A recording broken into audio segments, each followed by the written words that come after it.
વિદ્યાર્થી મિત્રો, આજે આપણે ધોરણ 12 પાઠ નંબર 8 કે જેનું નામ છે જાવામાં ક્લાસ અને ઓબ્જેક્ટ, જેનો અભ્યાસ કરશું. ઓબ્જેક્ટ અને ક્લાસ. તમને ખ્યાલ જ છે મિત્રો કે ઓબ્જેક્ટ આધારિત પ્રોગ્રામમાં પાયાના જે એકમો છે, આ એકમનું નામ છે ઓબ્જેક્ટ અને ક્લાસ. જ્યારે જાવા પ્રોગ્રામની વાત આવે તો જાવા પ્રોગ્રામ છે એ ઓબ્જેક્ટ આધારિત ભાષા છે. આપણે પાઠ નંબર 6-7માં આના વિશે અભ્યાસ કરેલો. આજે આ પાઠની અંદર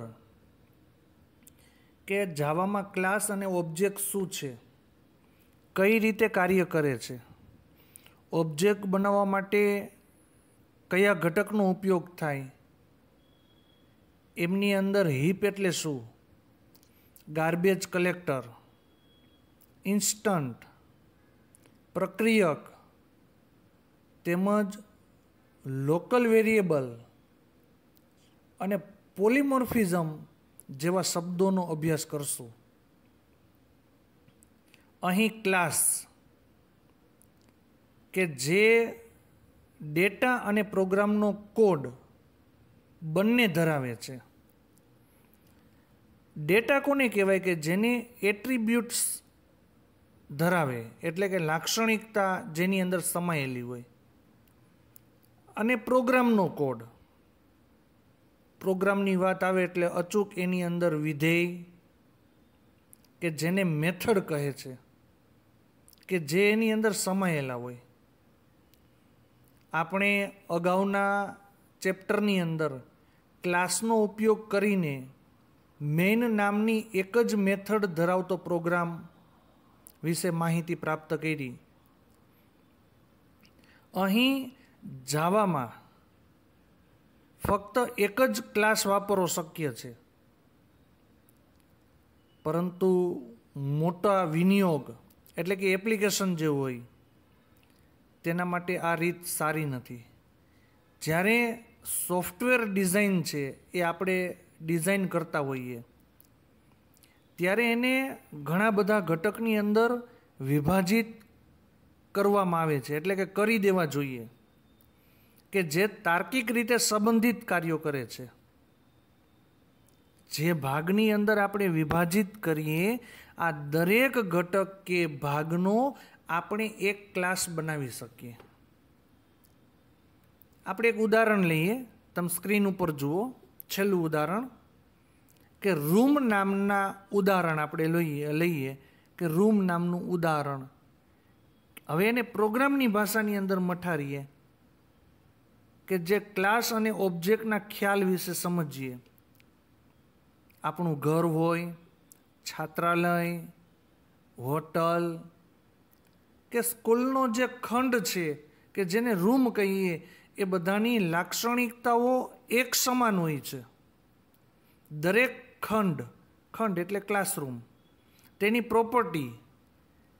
પ્રોપર્ટીની વાત કરીએ તો જેમ કે જેની લંબાઈ, ઊંચાઈ, ક્લાસની અંદર કેટલા બારી છે, દરવાજા કેટલા છે, આ બાબત દ્વારા આને અજોડ રીતે ઓળખવામાં આવે છે. ટૂંકમાં જ્યારે રૂમના ક્લાસની વાત કરવામાં આવે તો એની અંદર length, height, number of Windows, number of door, આ બધી બાબતનો ધ્યાન રાખી અને એની લાક્ષણિકતા દ્વારા અલગ પાડવામાં આવે છે. હવે આ જે સ્ક્રીન તમારી નજર સામે છે તેની ઉપરથી જોઈએ કે ક્લાસ કઈ રીતે વ્યાખ્યાયિત કરવામાં આવે છે. તો ક્લાસ છે ને એ એક સમાન લાક્ષણિકતાઓ ધરાવતા અનેક ઓબ્જેક્ટનું એક ટેમ્પલેટ છે કે જે અલગ અલગ ઓબ્જેક્ટના જૂથની લાક્ષણિકતાઓને સમાવે છે. આપણે અગાઉ જોયું કે જે રૂમ નામનો ક્લાસ હતો તો અલગ અલગ પ્રકારના સ્કૂલના કેમ્પસમાં રૂમ હોય, એક સમાન હોય, પરંતુ દરેકને અલગ અલગ નામ આપવામાં આવે છે. આ જે અલગ અલગ નામ આપીને જે એક કેમ્પસને નામ આપવામાં આવે છે, જે નામને સ્કૂલ કહેવામાં આવે. એટલે સ્કૂલની અંદર ક્લાસ હોય, ક્લાસની અંદર પેટા ક્લાસ હોય, દરેક ક્લાસને આઈડેન્ટિફિકેશન આપવા માટે તેનું બે વસ્તુનો ઉપયોગ થાય. એક એટ્રીબ્યુટ્સ એટલે કે લાક્ષણિકતાઓ, અને બીજું આવે છે બિહેવિયર. તો સ્ક્રીન ઉપર તમે જુઓ છો કે સૌ પ્રથમ ક્લાસ શબ્દ લખવામાં આવે. જે નામનો આપણે ક્લાસ બનાવવો હોય ને તે ક્લાસ નેમ છે, ત્યાં એનું નામ લખવામાં આવે. નવી લાઈનમાં જઈને છગડીયો કાઉસ, ફરી પાછા નવી લાઈનમાં જઈ અને વેરિયેબલ બનાવવામાં આવે કે તમે શું અંદર મૂકવા માગો છો. ત્યારબાદ નવી લાઈનમાં મેથડ, કઈ પ્રકારે તમે વર્ક કરવા માગો છો, અને છગડીયો કાઉસને ઓવર કરવામાં આવે. માટે એની ઉપરથી આપણે કહી શકીએ, કદાચ બોર્ડમાં પણ પૂછે કે ક્લાસ એ એક સમાન લાક્ષણિકતાઓ ધરાવતા અનેક ઓબ્જેક્ટનું એક ટેમ્પલેટ છે, એનું સ્ટ્રક્ચર છે. અને ક્લાસ છે ને કોઈ ચોક્કસ ઓબ્જેક્ટના જૂથની લાક્ષણિકતાઓને સમાવે છે. આ ઉપરાંત બોર્ડમાં પૂછાય કે જાવામાં દરેક ક્લાસ આપણે બનાવીએ છીએ અને હંમેશા બે ઘટકનો ક્લાસ બનેલો હોય. પહેલા ઘટકનું નામ છે એટ્રીબ્યુટ્સ અને બીજા ઘટકનું નામ છે બિહેવિયર. આ ઉપરાંત એટ્રીબ્યુટને ક્લાસમાંથી ચલથી વ્યાખ્યાયિત કરવામાં આવે, જ્યારે બિહેવિયર છે ને એને મેથડથી વ્યાખ્યાયિત કરવામાં આવે. ખાસ ધ્યાન રાખજો, એટ્રીબ્યુટ છે ને એને ચલથી વ્યાખ્યાયિત કરવામાં આવે અને બિહેવિયર છે એને મેથડથી વ્યાખ્યાયિત કરવામાં આવે છે. મિત્રો, ક્લાસ બનાવવાની પદ્ધતિ તો જોઈ, પણ હવે જે ટોપિકનું નામ છે કે ઓબ્જેક્ટ બનાવો. જ્યારે તમે ક્લાસ ક્રિએટ કરો છો તો ક્લાસમાંથી ઓબ્જેક્ટ બનાવવા માટે જે સ્ક્રીન ઉપર આપેલા છે 3 પગલાંની જરૂર પડે. પહેલા પગલાંનું નામ છે ડિક્લેરેશન, બીજા પગલાંનું નામ છે ઇન્સ્ટન્સિએશન, અને ત્રીજા નંબરને કહેશું આપણે ઇન્ટિલાઇઝેશન. તો પ્રથમ પ્રકાર શું કહે છે ડિક્લેરેશનની અંદર, કે સૌ પ્રથમ ક્લાસનું નામ લખવામાં આવે, ત્યારબાદ વેરિયેબલનું નામ, પછી જે વાક્ય રચના છે એને સિન્ટેક્સ કહેશું, એની સાથેનો જે ક્લાસ પ્રકારનો ચલ છે એને ઘોષિત કરવામાં આવે. ક્લાસનું નામ, વેરિયેબલનું નામ અને વાક્ય રચના. ઇન્સ્ટન્સિએશન એટલે કે દ્રષ્ટાંતીકરણ. અહીંયા શું થાય કે જે પ્રોગ્રામ માટેની જે મેમરી હોય, મેમરી ચોક્કસ જે મેમરી હોય કમ્પ્યુટરની અંદર, એ મેમરી ફાળવીને ઓબ્જેક્ટ બનાવવા માટે ન્યૂ ચાવીરૂપ શબ્દનો ઉપયોગ થાય. બોર્ડમાં પૂછાય કે ઓબ્જેક્ટ બનાવવા માટે મેમરીને કયો ચાવીરૂપ શબ્દ આપવામાં આવે, તો કે ન્યૂ શબ્દ આપવામાં આવે છે. ઇન્ટિલાઇઝેશનમાં શું હોય, તો કે નવા બનાવેલા ઓબ્જેક્ટને કિંમત આપવા માટે કન્સ્ટ્રક્ટરને કોલ કરવામાં આવે. તમે ઘણીવાર ઓબ્ઝર્વ કર્યું હોય તો આપણા સીપીયુ સાથે કીબોર્ડ, માઉસ જોડાયેલું હોય, તો તમે જે પ્રકારના કમાન્ડ આપો છો એ કમાન્ડ ઉપર પ્રક્રિયા થઈ અને એનું આઉટપુટ સ્ક્રીન પર દેખાય છે. તો ઘણીવાર પ્રશ્ન થાય કે કમ્પ્યુટર કઈ રીતનું કામ કરતું હશે. આપણે જે કીબોર્ડ દ્વારા કાર્ય કરીએ છીએ તો કમ્પ્યુટરની ભાષા તો તમે જાણો છો, બાઇનરી છે, અને કીબોર્ડ છે કે જે આસ્કી કોડ દ્વારા બનેલું છે. દરેક કીને આપણે પ્રેસ કરીએ, આપણે એ લખીએ છીએ તો કમ્પ્યુટર એને સમજતું નથી, પરંતુ એના આસ્કી કોડને સમજે અને આસ્કી કોડ પ્રમાણે કાર્ય કરે. એમ ઇન્ટિલાઇઝેશન જે ઓબ્જેક્ટની કિંમત આપવા માટે કન્સ્ટ્રક્ટરને કોલ કરવામાં આવે. આપણને ખ્યાલ છે કે જ્યારે અલગ અલગ પ્રકારના વેરિયેબલ હોય ત્યારે અલગ અલગ પ્રકારની એને કિંમત આપવામાં આવે છે. એટલે વેરિયેબલ એ પ્રકારની કિંમતને લેશે, પણ કિંમત ક્યારે લેશે એનો ડેટા ટાઈપ તમારે નક્કી કરવો પડે. અહીં ક્લાસ છે, એ ક્લાસ તમે કયા નામે આપેલો છે એ નામને ઘોષિત કરવામાં આવે, એટલે કે ડિક્લેર કરવામાં આવે. આપણે અગાઉ જોયું કે રૂમ નામનો ક્લાસ હતો. બોર્ડમાં એવો ગ્રાફ જુઓ, ચલને ઘોષિત કરવાથી ઓબ્જેક્ટ બનતો નથી. આ એક મુદ્દો યાદ રાખવો જોઈએ. જાવામાં કોઈ પણ ચલ ક્યારેય ઓબ્જેક્ટનો સંગ્રહ કરી શકતા નથી. ક્લાસ પ્રકારના ઉપયોગ વડે ઘોષિત કરેલો ચલ ફક્ત ઓબ્જેક્ટના નિર્દેશનો સંગ્રહ કરે છે. આપણે જે નિર્દેશ કરીએ ને એનો સંગ્રહ કરે. ક્લાસ પ્રકારના ચલને નિર્દેશિત ચલ એટલે એને રેફરન્સ કહેવાય, રેફરન્સ વેરિયેબલ કહેવામાં આવે છે. તો આપણે ખાલી બોર્ડમાં આટલું જ યાદ રાખવાનું કે ઓબ્જેક્ટ બનાવવા માટેના પગલાં કેટલા, તો કે 3. ત્રણેયનો ઉપયોગ અથવા તો કઈ રીતનું છે તે તમને ખ્યાલ છે. ઓકે.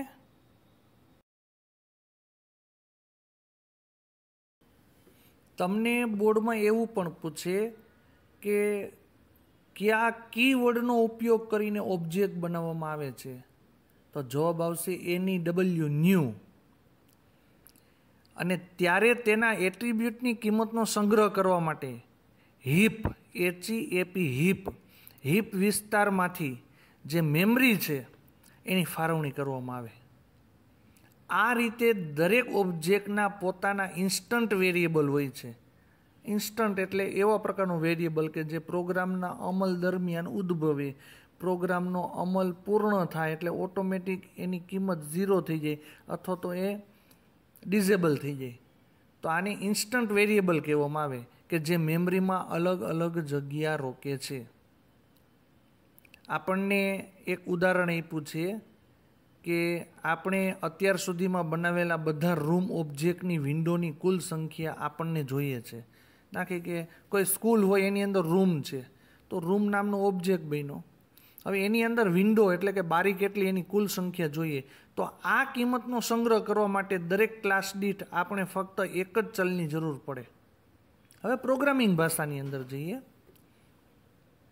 કે રૂમ, હોટલ, રેસ્ટોરન્ટ, કોઈ પણ પ્રકારનું કેમ્પસ છે, સ્કૂલ છે કે જેની અંદર રૂમ છે.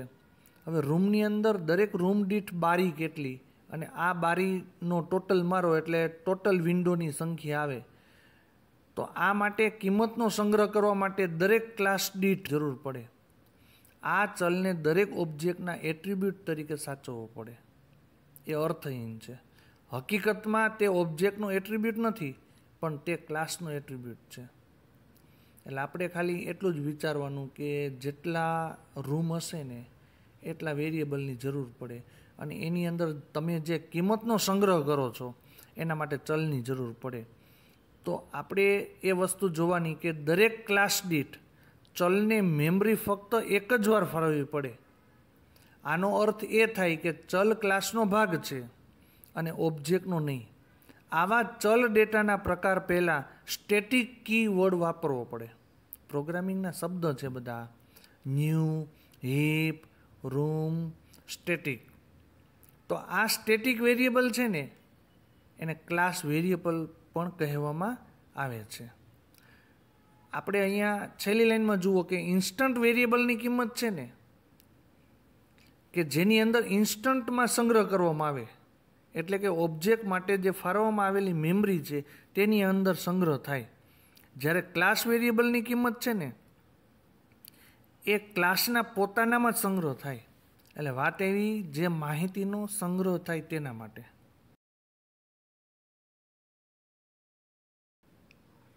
મિત્રો, સ્ક્રીનમાં એક શબ્દ છે કે ક્લાસમાં ઘોષિત કરેલા ચલ.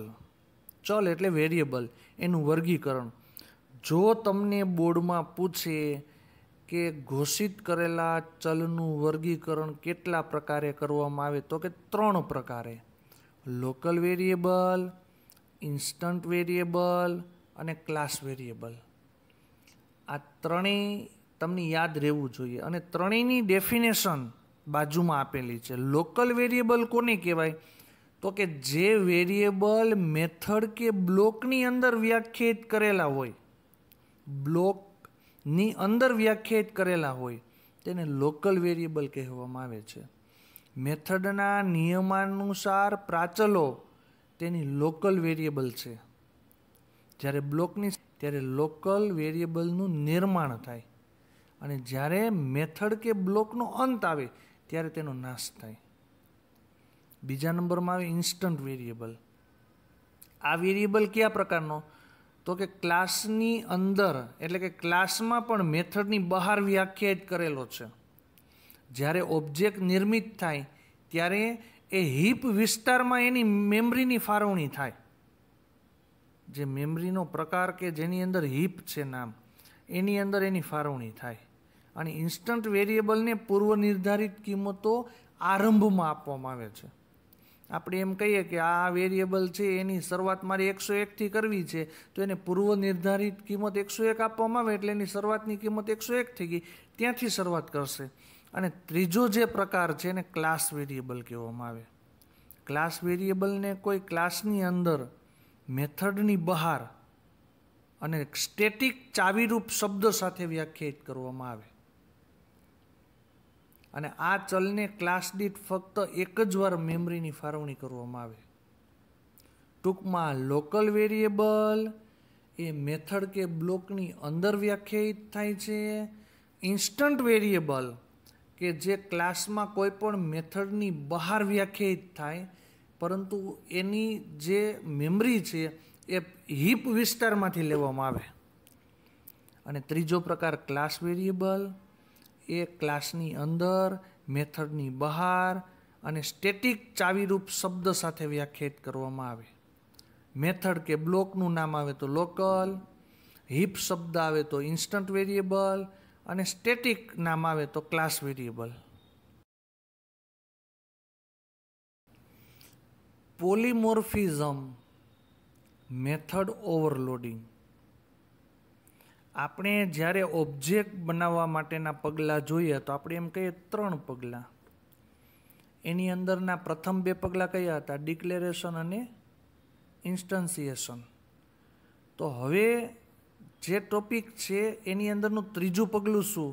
ઇન્ટિલાઇઝેશન. તો આ માટે કન્સ્ટ્રક્ટરના ઉપયોગની જરૂર પડે.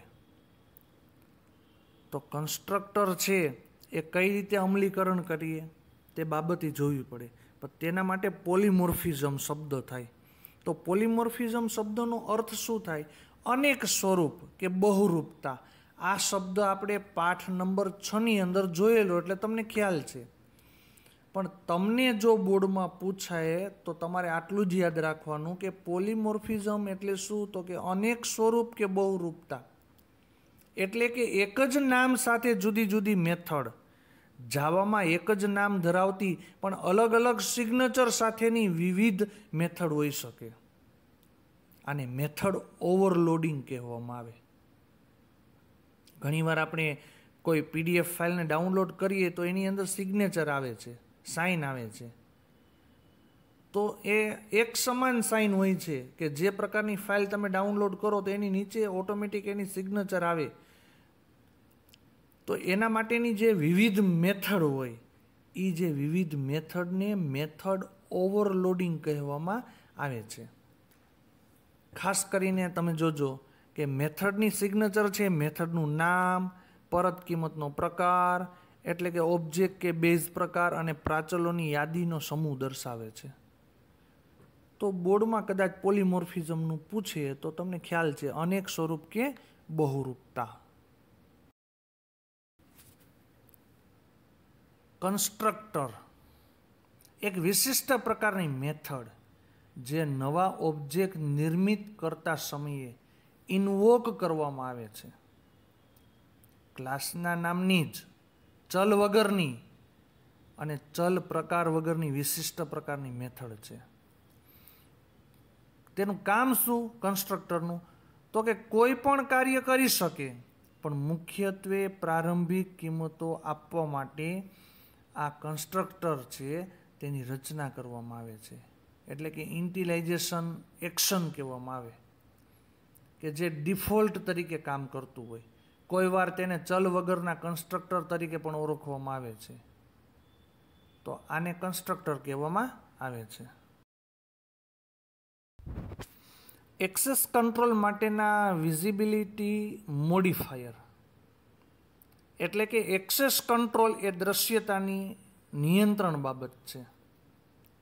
એક્સેસ મોડિફાયર વિઝિબિલિટી મોડિફાયર તરીકે પણ ઓળખવામાં આવે છે. જો મેથડ અથવા વેરિયેબલ બીજા ક્લાસમાં દ્રશ્યમાન હોય તો જ અન્ય ક્લાસમાં તેનો ઉલ્લેખ કરી શકાય. આ પ્રકારના નિર્દેશથી મેથડ અથવા વેરિયેબલને સુરક્ષિત રાખવા માટે આપણે 4 સ્તરના વિઝિબિલિટીનો ઉપયોગ જરૂરી સુરક્ષા પૂરી પાડવા માટે કરી શકીએ છીએ. મિત્રો, ઘણીવાર આપણે અમુક વસ્તુ એવી છે કે ઘણીવાર આપણે કંઈ ટાઈપિંગ કરતા હોઈએ પણ સ્ક્રીન ઉપર દેખાતું નથી, જેમ કે પાસવર્ડ. તો જે તમે રાઇટિંગ કરો છો અને કેટલું કર્યું છે એ જોવા માટે કોઈ ડિસ્ક, સર્કલ કે મોટે ભાગે એસ્ટ્રિક સાઇન કે જેને ગુજરાતીમાં ફુદેડી કહેવામાં આવે તે વધારે વાપરીએ છીએ. શું કામ યુઝ કરીએ? આપણને ખબર પડે કેટલા કીવર્ડ લખેલા છે. તમે ધારો તો કોઈ વસ્તુ તમને ડિસ્પ્લે વિઝિબલ એટલે કે દ્રશ્યમાન તમે ન કરી શકો.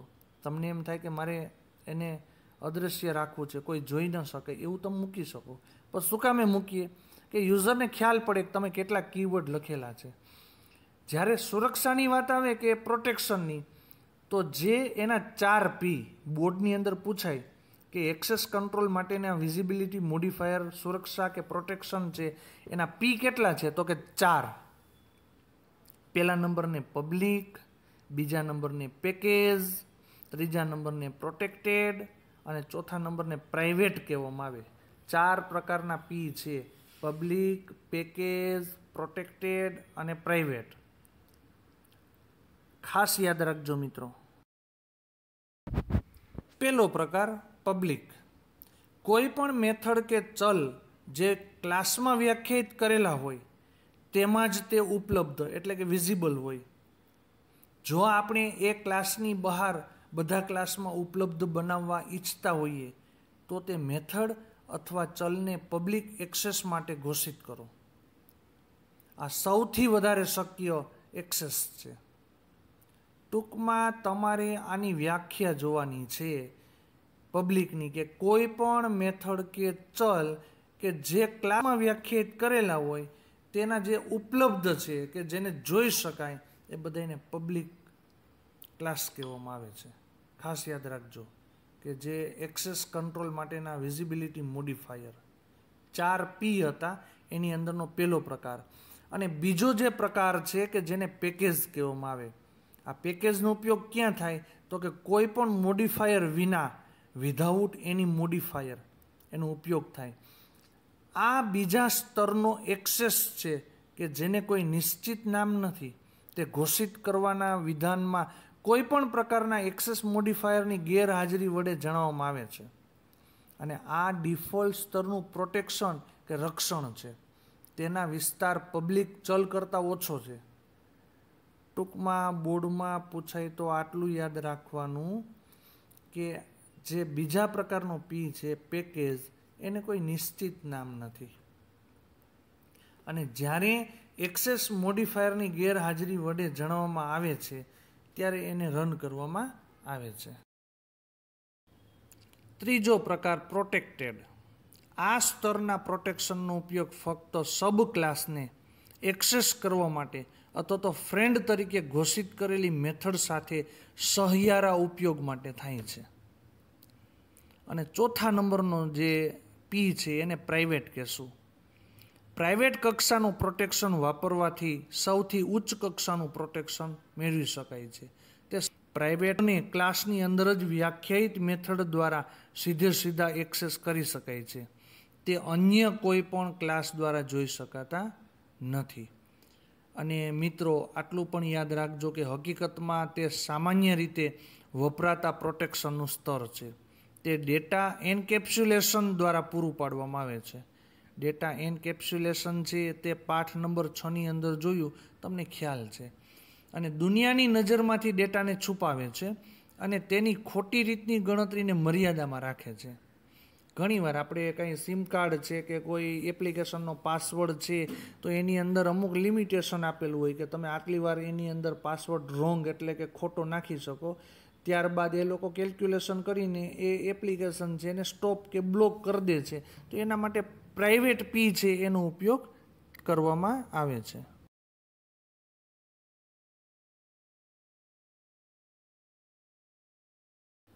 મિત્રો, બોર્ડમાં પૂછાય કે એક્સેસર અને મ્યુટેટર મેથડ એટલે શું?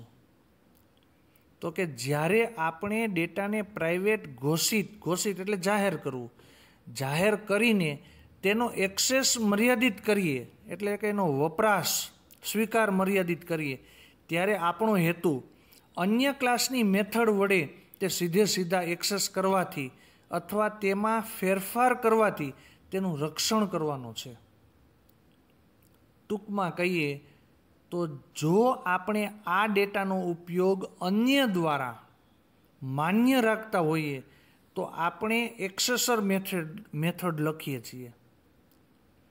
ખાસ યાદ રાખજો, જો આપણે આ ડેટામાં ફેરફાર અન્ય વ્યક્તિ દ્વારા માન્ય રાખતા હોઈએ તો આપણે મ્યુટેટર મેથડ લખીએ છીએ. જ્યારે ઉપયોગની વાત આવે ને ત્યારે એક્સેસર અને ડેટાની અંદર ફેરફારની વાત આવે તો મ્યુટેટર શબ્દ તમારે યાદ રાખવાનો. અને બીજો એક શબ્દ છે સ્ક્રીનમાં નીચેમાં જુઓ તમે કે જો આપણે બીજી મેથડને ફક્ત ડેટા કિંમત વાંચવાની જ પરવાનગી આપતા હોઈએ તો આપણે ગેટર મેથડ વાપરવી જોઈએ. શું કીધું એને? ડેટા કિંમત વાંચવાની જ પરવાનગી આપતા ઈચ્છતા હોઈએ અથવા તો આપવા ઈચ્છતા હોઈએ તો આપણે ગેટર મેથડ વાપરવી જોઈએ. અને બીજા નંબરમાં સેટર છે. સેટર જુઓ જઈને, જો આપણે અન્ય મેથડને ડેટાની કિંમતમાં ફેરફાર કરવાની પરવાનગી આપવા ઈચ્છતા હોઈએ તો સેટર કહેવામાં આવે. ગેટર એટલે કે ડેટા કિંમત વાંચવી અને સેટર એટલે ડેટાની કિંમતમાં ફેરફાર કરવો. યાદ રાખજો, એક્સેસર એટલે શું થાય તો કે ડેટાનો ઉપયોગ માન્ય રાખવો. જ્યારે મ્યુટેટરમાં શું થશે?